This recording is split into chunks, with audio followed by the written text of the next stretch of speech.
Folks, I talk about bad wrestling music pretty often on this show, but it's time to give some good wrestling music its due. And in my opinion, one of the best wrestling albums of all time has gotta be the WWE Anthology.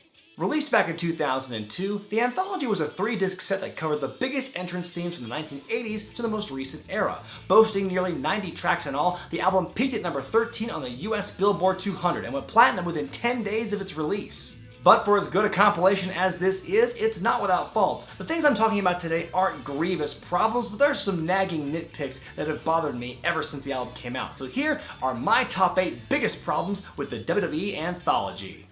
Number 8. Bonus track Billy, Bull. A little known fact here, on top of the dozens and dozens of songs featured on the 3 CDs, there was actually an additional bonus track available as a digital download. First, you had to register your album on WWE's website, then enter a passcode that came with the CD. So after all that legwork, what was the reward?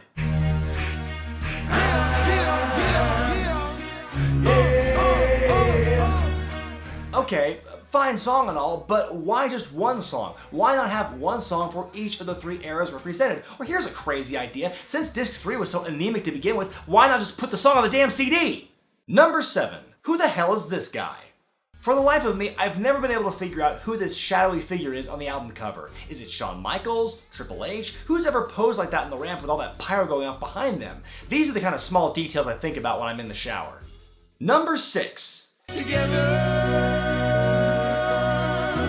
Well, if you can't get the rights to Macho Man's song, you might as well include the next best thing? Don't quote me on that. This song was a theme to Savage and Elizabeth's on-air wedding. It's sweet, it's romantic, and it's boring as all hell. I've never actually heard it all the way through because I wanted to keep listening to the tracks that actually got me amped up. You know, I get it. These discs cover not only wrestler themes, but also specific events. But why not lose this schmaltzy song and replace it with something else like this? Number 5. Classic songs, new compositions. If you're at all like me, you probably own some, if not all, of the other wrestler-themed CDs that WWF put out before the Anthology album. And not surprisingly, there's a lot of overlap between the old and the new. But there was a couple of tracks on the Anthology album that really irked me.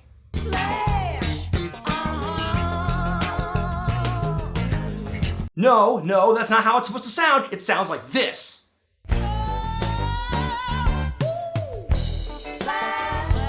I might be in the minority here, but this newer composition of an older track really bugged me when I first heard it. I just thought the original version was better. Funk's isn't the only track they messed with either. The 1, 2, 3 Kids theme is also redone, and there are subtle differences in Ted DiBiase's and the Ultimate Warrior's themes that weren't there back in the day. Damn it, these songs got Lucased! Number 4. Attitude Era tracks, Federation Era disc. Some might brush it off, but considering the first disc of the Anthology is supposed to represent the music from the 80s to 1997, this kind of cross-contamination can be really annoying. Dude Love has 2 tracks on the first disc, one of which is his theme, the other the theme to his short-lived interview segment, Dude's Shack. The regular theme song is in the right place, but the Shack theme was used in the spring of 1998, after the Attitude Era had already begun. An even bigger error on the first disc is the inclusion of the Corporate Ministry theme. The Corporate Ministry was a huge deal in 1999, an angle that's absolutely synonymous with the Attitude Era, so the incorrect placement of their theme is glaring and unfortunate. Number 3. The third disc is pretty lame. In what might be a reflection of the overall product at the time, the third disc, the Now Era CD, was pretty boring. It has Shane McMahon and Brock Lesnar's themes, which are pretty boss, but then it has Stephanie McMahon, Tori Wilson, and Billy and Chuck's themes, which are decidedly not boss. It also has a really bizarre, never-used rendition of Triple H's theme, and the only once-used Chris Jericho theme by Saliva, which sounds like every other Saliva song you've ever heard. Overall, the bad really outweighs the good in this disc, but here comes the worst part of it.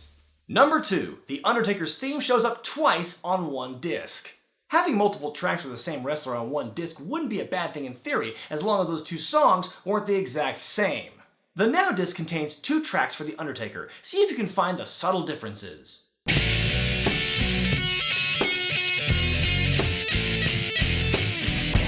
done it now. You've gone and made a big mistake. Well, just what I always wanted, a karaoke version of my least favorite Taker track of all time. And my number 1 problem with the WWE Anthology is clipping issues on the Attitude Era disc. I'm going to play for you the first couple of seconds of a few different tracks from the second disc of the Anthology album, as if it were being played on a CD player or a computer on shuffle mode. Let me know if you notice anything. I'm a nice man. you smell what the rock? Come get on the train. Did you notice how all those songs were just missing a little bit of the opening at the beginning of their tracks? Like just a tiny piece that was just cut off? That's because that part was at the very end of the preceding track. That's bad. I know that my disc can't be the only one that is having this problem. When you cut off even a small part of the beginning of a theme, you miss out some of that internal satisfaction you feel when it comes on. I mean, you wonder why the glass sound in Austin's theme doesn't sound quite right, or when you hear the beginning of DX's theme, it sounds like you came into it late. It's like this the entire CD. There's an episode of The Big Bang Theory where it's revealed that Sheldon has a compulsive need for closure. He needs things to reach their logical conclusion or else he goes mad. That's kind of how I feel about Disc 2 of the Anthology, only with the beginnings and not the end. It might be considered by some to be a nitpick, but when this clipping issue persists throughout the entire CD, it's not a small problem. It's a major error on the part of those who made these CDs. Well, there you go. Be sure to thumbs up this video if you like it, comment below, subscribe to Wrestling with Regret, and buy the t-shirts at ProWrestlingTees.com. I'm Brian Zane, and I'll see you next time.